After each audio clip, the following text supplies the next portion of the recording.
श्री स्वामी समर्थ. स्वागत आहे तुमचं माझ्या यूट्यूब चॅनलवरती. आजचा दिवस तुम्हाला खूप छान सुखाचा समाधानाचा जाऊ देत हीच मी स्वामींच्या चरणी प्रार्थना करते आणि आजच्या व्हिडिओला सुरुवात करते.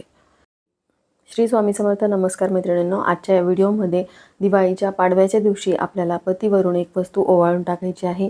ही वस्तू कोणती आहे, त्याचबरोबर या वस्तूचं आपल्याला नंतर काय करायचे, ही संपूर्ण माहिती आजच्या व्हिडिओमध्ये शेअर करणार आहे. त्यामुळे व्हिडिओ स्किप न करता शेवटपर्यंत बघत राहा. तर बघा, अश्विन अमावस्या ज्या दिवशी आपण लक्ष्मीपूजन करतो त्यानंतर येणारा दिवाळीतला सगळ्यात महत्त्वाचा सण म्हणजे पाडवा. पाडवा हा 3.5 मुहूर्तापैकी एक मुहूर्त आहे. नवीन वर्षाची नवीन गोष्टींना या दिवशीपासून सुरुवात होत असते. दिवाळीच्या पाडव्याच्या दिवशी व्यापारी लोक जे आहेत ते हिशोबांच्या वह्याचं पूजन करतात आणि सगळ्यात महत्त्वाचं म्हणजे दिवाळीच्या पाडव्याच्या दिवशी पत्नीने पतीचं औक्षण करावं. पती पत्नीमधील नात्यामध्ये गोडवा जो आहे तो अजून वाढावा हे त्यामागचं कारण आहे. पण अजून एक शास्त्र आहे. तर तसं तर आपण वटसावित्री आणि हरतालिका हे व्रत पतीसाठी करत असतो, पण त्यावेळेस आपण फक्त व्रत करतो, त्या दिवशी त्यांना औक्षण करत नाही. पाडव्याच्याच दिवशी आपल्याला स्पेशली पाडवा जो आहे तो पती पत्नीच्या नात्यामधील गोडवा वाढावा यासाठी पत्नीने पतीचं औक्षण करावं असं म्हणतात. पण का बरं करावं, काय कारण आहे यामागे एक शास्त्र आहे. तर बघा, पत्नी जी आहे ती आपलं घरदार सोडून आपल्या संसारासाठी आपल्याकडे आलेली असते.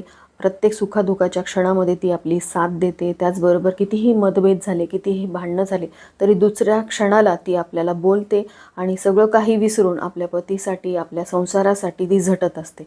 तर ज्यावेळेस पत्नी ही पतीला ओवाळते त्यावेळेस पतीने तिच्याप्रती असलेली कृतज्ञता व्यक्त करण्यासाठी म्हणून ही भेटवस्तू द्यायची असते. आजकाल तर नवीन लग्न झालेल्या जोडप्यांमध्ये सुद्धा अगदी 2-3 महिने झालेले असतील तरी देखील ओवाळलं जातं, औक्षण केलं जातं. तर ज्यांच्या लग्नाला बरीचशी वर्ष झालेली आहेत त्यांनी तर इतक्या वर्षाचा संसार चाललेला असतो आणि एवढे वर्ष सुखदुःखाचे क्षण एकमेकांनी उपभोगलेले असतात. तर त्यासाठी प्रत्येक जुन्या नव्या जोडप्यांनी एकमेकांप्रती असलेलं प्रेम व्यक्त करण्यासाठी, अजून नात्यामध्ये गोडवा निर्माण व्हावा यासाठी पत्नीने पतीचं औक्षण करावं. पतीने पत्नीला भेटवस्तू अवश्य द्यावी.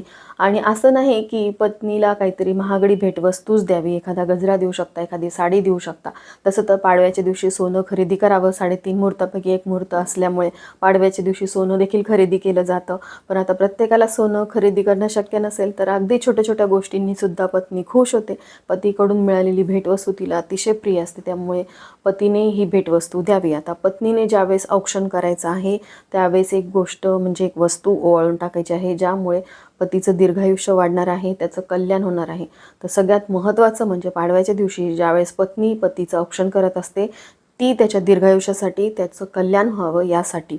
तर आता पाडव्याच्या दिवशी आपल्याला काय करायचं आहे, तर तसं दिवाळीच्या 5ही दिवसांमध्ये तुम्हाला काय उपाय करायचे आहेत मुख्य प्रवेशद्वाराबाहेर, ते उपाय मी तुमच्यासोबत एका सेपरेट व्हिडिओमध्ये शेअर केलेले आहेत.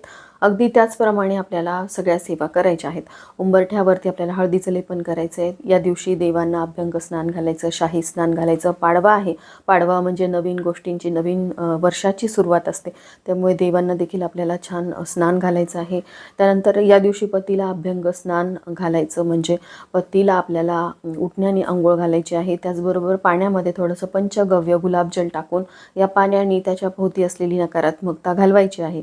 आता ही जी सेवा करायची, हा जो उपाय करायचा आहे, यामुळे आपल्या पतीला दीर्घायुष्य, चांगलं आरोग्य लाभणार आहे. तो आपल्याला दिवे लागण्याच्या वेळेस संध्याकाळी करायचं आहे. तसं तर सकाळी उठणं लावलं की बऱ्याच जणांकडे औक्षण केलं जातं, तर तसं तुम्ही औक्षण करू शकता. पण हा जो उतारा आपल्याला करायचा म्हणजे पतीवरून जी ओवाळून गोष्ट टाकायची आहे ती संध्याकाळी करायची.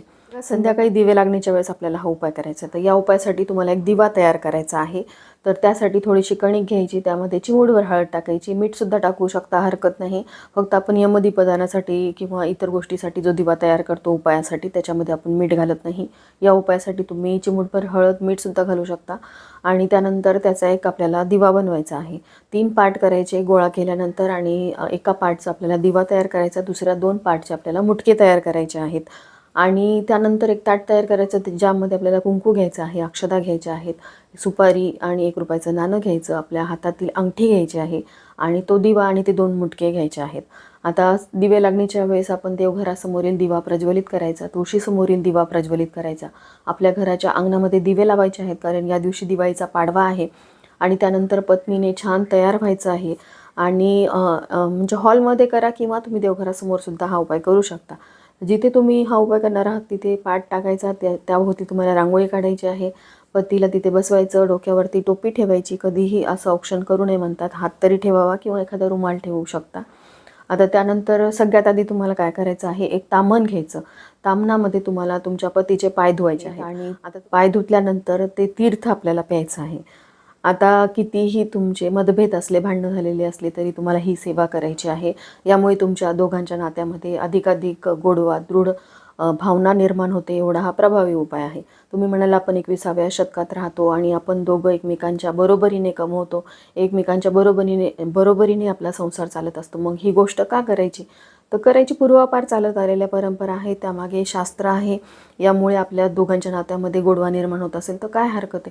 अगदी एक थेंबर पिलं तरी चालेल. आता तुम्हाला पटतच नसेल तर तुम्ही ही गोष्ट करू नका. पण औक्षण करण्याचा जो उपाय आहे तो तुम्हाला आवर्जून करायचा आहे.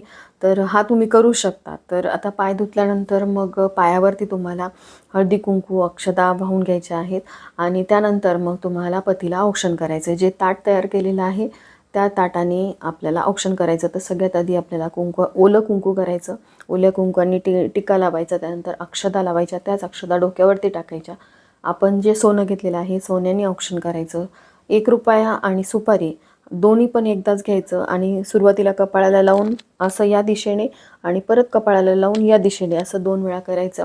आणि त्यानंतर आपल्याला दिवा जो तयार केलेला आहे तो त्यांनी ओवाळण्यापूर्वी जे 2 मुटके तयार केलेले आहेत ते दोन्ही मुटके आपल्या दोन्ही हातामध्ये घ्यायचे. आणि मग हा उतारा कसा करायचा आहे, तर या दिवशी बलिप्रतिपदा आहे, त्यामुळे तुम्हाला एक मंत्र म्हणायचा आहे. तर बघा आता हे मुटके हातामध्ये घ्यायचे दोन्ही पण आणि त्यानंतर सुरुवातीला आपल्या पतीच्या डोक्यावरती ठेवायचं, त्यानंतर खांद्यावरती ठेवायचं, त्यानंतर गुडघ्यावरती आणि त्यानंतर पायावरती असं 2 वेळा करायचं आहे. आणि हे करत असताना मंत्र म्हणायचा. कोणता मंत्र म्हणायचा? इडा पिडा टळू दे बळीराजाचं राज्य येऊ दे. इडा पिडा टळू दे बळीराजाचं राज्य येऊ दे असं म्हणून हे दोन्ही मुटके तुम्ही हातात घेतलेले आहेत. पतीच्या डोक्यावरून, खांद्यावरून, गुडघ्यावरून आणि पायावर असं 2 वेळा करायचं. त्यानंतर मग तुम्हाला तो जो दिवा तयार केलेला आहे त्या दिव्याने औक्षण करायचं 3 वेळा. आणि मग एखादी मिठाई असेल, गोड पदार्थ असेल तर तो त्यांना खायला द्यायचा आपल्या पतीला आणि त्याचबरोबर पतीला नमस्कार करायचा. आता पत्नीने हे औक्षण केलेलं आहे दीर्घायुष्यासाठी, तर पतीने पत्नीला ओवाळणी टाकायची. ओवाळणीचं ताट रिकामं ठेवायचं नाही. काही ना काहीतरी भेटवस्तू, मी जसं सांगितलं, गजरा द्या, एखादी साडी घेऊ शकता, शक्य असेल तर सोनं द्या, कारण आपण धनत्रयोदशीच्या दिवशीसुद्धा खरेदी केलेली आहे. ते जर सोनं तुम्ही प्युअर स्वरूपात आणलं असेल तर त्याचा एखादा दागिना पत्नीला बनवून द्या, असंही तुम्ही करू शकता. पण ओवाळणीचं ताट रिकामं ठेवायचं नाही. काही ना काहीतरी ओवाळणी भेटवस्तूच्या स्वरूपात पत्नीला द्यायची आहे. तिच्या ताटामध्ये आपल्याला ही ओवाळणी टाकायची आहे. असं केल्यामुळे काय होईल की तुमच्या दोघांच्या नात्यामध्ये गोडवा राहील. जसं जसं नातं हे जुनं होत जातं ना तसं तसं अधिक घट्ट आणि अधिक त्यामध्ये गोडवा निर्माण होत जातो. सुरुवातीला ज्यावेळेस आपण नवीन लग्न झालेलं जोडपं बघतो त्यावेळेस त्यांच्यामध्ये कितीतरी मतभेद असतात. मतभेद हे म्हातारपणापर्यंतही असतात, पण तरी देखील जे नातं आणि आत्मीयता जी म्हणते, आपुलकी जी असते ती वयानुसार अजून घट्ट होत जाते आणि वाढत जाते. तर हा उपाय केल्यामुळे सुद्धा तुम्हाला खूप फरक जाणवेल. जर तुमच्यामध्ये मतभेद असतील, सारखे भांडणं होत असतील तर पाडव्याच्या दिवशी हा उपाय करून बघा. हा मुहूर्त, हा तिथी जी आहे वर्षातून एकदाच आपल्याला मिळणार आहे. त्यामुळे मी सर्वांना कळकळीची विनंती करते, प्रत्येक पत्नीने आपल्या पतीसाठी हा उपाय करायचा आहे, हा उतारा करायचा आहे. आणि हा जो उपाय आपण केलेला आहे, जे मुटके असतील, दिवा असेल, तो आपल्याला कुठे टाकायचा आहे, कारण आपण जो उपाय केलेला आहे त्यामुळे दुसऱ्यांना अपाय होता कामा नये, इजा होता कामा नये. आपल्या पतीवरून हा उतारा केलेला आहे त्याच्या दीर्घायुष्यासाठी, कल्याणासाठी.